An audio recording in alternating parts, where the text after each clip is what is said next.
Hello, I'm Hannah, and this is Hannah's Books. Today, very late on a Tag Tuesday, that is, Wednesday morning, I'm sitting down to do the spring cleaning book tag, which Steve Donahue tagged me to do last week. In addition to asking us to answer the bookish questions, Steve challenges us to talk a little bit about our own more literal spring cleaning projects. As some of you know, if you watched my weekly rambles video from this past Sunday, you know that we are recovering from a plumbing emergency that forced us out of our house for a couple of days and left an enormous hole in our ceiling. Reconstruction starts tomorrow morning and will continue for a couple of hours a day for 3 days or so. After we have a ceiling in our dining room again, we'll be moving our table back in. Right now, it's taking up almost all the floor space in our living room. I know many houses have eat-in kitchens as well as dining rooms, large family rooms as well as living rooms, but our relatively small house has no room for a table in our very narrow little kitchen, and what we call the living room is the same thing we call the family room. We are very much looking forward to putting things right again and having access to our couch and coffee table in the living room. I've also mentioned that since mid-March, we've been moving things around to make at least a little bit of desk space available for all four of us living and working in the house right now. To be perfectly honest, this has led to some more extensive cleaning and clearing, the kinds of straightening and organizing that have not been done in entirely too long.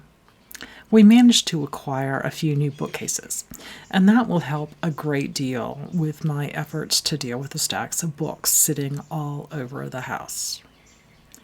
As we've done this spring cleaning, we've put together many bags of stuff to donate to the local charity thrift shop and to the library book sale. Unfortunately, both are closed right now, as most of our county is, and therefore not accepting donations. We're trying to hold on to the bags until things begin to open up, as we hope they will at least a bit.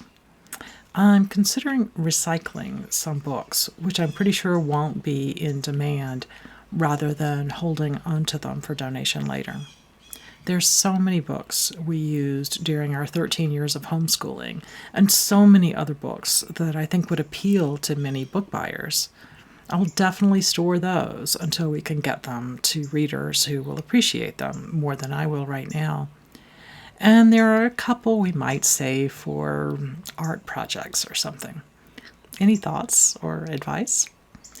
I can't imagine many people would want battered copies of hundreds of history monographs from the 1980s, though. Now that the weather is warm, our windows are wide open, and the light breeze makes everything feel fresh. So on to the list of prompts for the tag. First, the struggle of getting started a book or book series that you've struggled to begin because of its size. Well, one of those books I have kept at the bottom of a stack of books stored in an all but inaccessible corner is A Suitable Boy by Vikram Seth. Many of you have talked about its amazingness on your channels, but it's a serious commitment, almost 1,500 pages, and my copy is an old used hardback and is heavy. And I'm having some arm issues right now and don't really want to hold up a brick. I'll have to see if I can borrow an electronic copy from my library. When I was thinking about that question and went to go look, I came across the news that A Suitable Boy has been made into a screen adaptation, apparently to be released next month, directed by Mira Nair and written by Andrew Davies. Very cool. Anybody know anything about it? The next prompt. Cleaning out the closet, a book or book series you want to unhaul.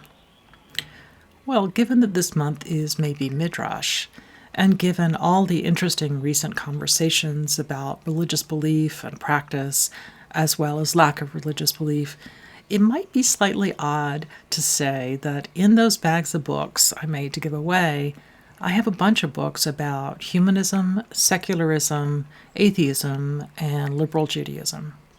Yes, I saved my favorites. A ton of works on feminist theology and atheology, and also 2 wonderful books about the history of secularism, Doubt, a History by Jennifer Michael Hecht, and Freethinkers, a History of American Secularism by Susan Jacoby. But I had collected a huge variety of books about faith and the lack of faith a decade or so ago when I was contemplating writing an academic memoir of non-belief. I've kept my chapter drafts and outlines, but I don't really think I'll ever go back to them. And if I do, I don't think I would need to refer extensively to most of the books I had acquired. The third prompt, opening windows and letting fresh air in. A book that was refreshing. I suspect my answer to this question is going to be even weirder than the previous answer. Thomas Hardy's Tess of the D'Urbervilles. Hear me out. Nearly 3 years ago, I was diagnosed with an aggressive but not yet advanced form of breast cancer. I had a double mastectomy and spent a few weeks recovering from that surgery, which in my case was actually surprisingly easy.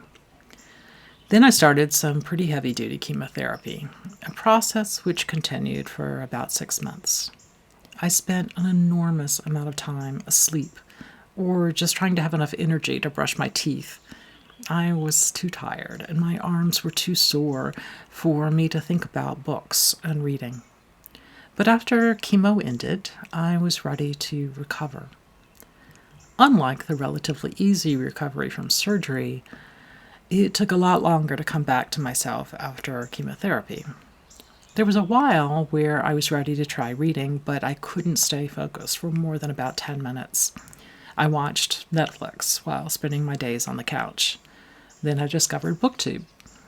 And eventually I succeeded at reading some short memoirs, including Bright Hour by Nina Riggs, about a woman who died from breast cancer, and When Breath Becomes Air by Paul Kalanick. Both were intense, and both seemed relevant, like books written by people who had gone through some of the experiences I had, and who had gone through some experiences I was afraid I might have to go through. Note, I am doing very well with no metastatic disease, but that didn't change my fears at that point. Anyway, the first piece of fiction I read successfully was Thomas Hardy's Tess of the D'Urbervilles. Why on earth I picked up that book at that particular moment, I don't know. I read it on my ancient keyboard Kindle, maybe a decade old, and I loved it. Until that week, I had never read any Thomas Hardy other than Under the Greenwood Tree a few years before. I finished it the night I started, I believe, and I picked up the next Hardy and the next. I still have Jude the Obscure to read, the only of his major works I haven't read yet, and I plan to pick it up during this year's Victober celebration. So, the reason Tess is refreshing is that it refreshed reading literature for me. After nearly a year of living without novels, it brought them back. Prompt number 4, Washing Out Sheet Stains, a book you wish you could rewrite a certain scene in. I would really like to rewrite the final book of Harry Potter. If I really only get to rewrite one scene, I guess it'll be the final one. It seems simplistic and cold to me. Perhaps it would have worked with the style aimed at younger readers, which Rowling uses in her first couple of books. But her writing style matures in complexity as her characters mature. And having that childish ending follow a book as dark and serious as the final felt wrong to me. If I can talk you into letting me rewrite the final volume, or at least its last half, I would love to take that on. As my husband and I waited for each book to be published, we tried to guess what might happen. Occasionally, we would guess some aspect of what would happen next, but Rowling always blew us away, taking our ideas so much further than we had imagined. Well, until the last book at least. I liked our conclusion to the series better. I wish I had written it down, although I do remember some of the basics of our version. Perhaps I can convince my spouse David to sit down with me and sketch out what else we can pull out of each other. The next prompt: throwing out unnecessary knickknacks, a book in a series you didn't feel was necessary. I really don't read many series, I guess. Certainly the last book of Harry Potter was indeed necessary, even if I felt conflicted about its success. I think I need to pass. I'm sure I'll come up with an answer by the time this actually uploads to YouTube. Number 6. Polishing the Doorknobs, a book that had a clean finish. I have to admit that I don't polish doorknobs, and I don't really like books with clean finishes. I'm often most fond of books that end with ambiguity, with something that will last and keep me in the book long after I shut the covers. But one book I've loved for a very long time that has a clean finish, hopeful but not quite sappy, in my opinion, is Harper Lee's To Kill a Mockingbird. The book ends with a deeply human resolution, even though there's a great deal of pain felt by many of the characters. I won't say more. I love the book so much. I'm one of the few people who was really fascinated by Harper Lee's very recent follow-up, but it is interesting in very different ways, not because it is beautiful and open-hearted and soul-expanding as To Kill a Mockingbird is. The 7th prompt: Reaching to Dust the Fan, a book that tried too hard to relay a certain message. I am not a fan of Ayn Rand. Although I've read chunks of her other books, the only one I've read in its entirety is her short novel, Anthem. In general, I'm moved by books that ask us to consider a world rooted in an understanding that we live in community, that we are individuals, who nevertheless need to be constantly reminded of our connection to others, those we know and those we do not know. Our modern instinct to focus on the self, on the I, as Rand would say, comes all too naturally. Learning to keep a hold of the we is what's sometimes hard, and it's something that reading helps teach us to do better by walking in other shoes, seeing a bigger world than the one immediately in front of us. But Ayn Rand would disagree. And the way she disagrees, at least in Anthem, is with a very blunt weapon. In her last line, she says she's looking for a word to be her beacon and her banner.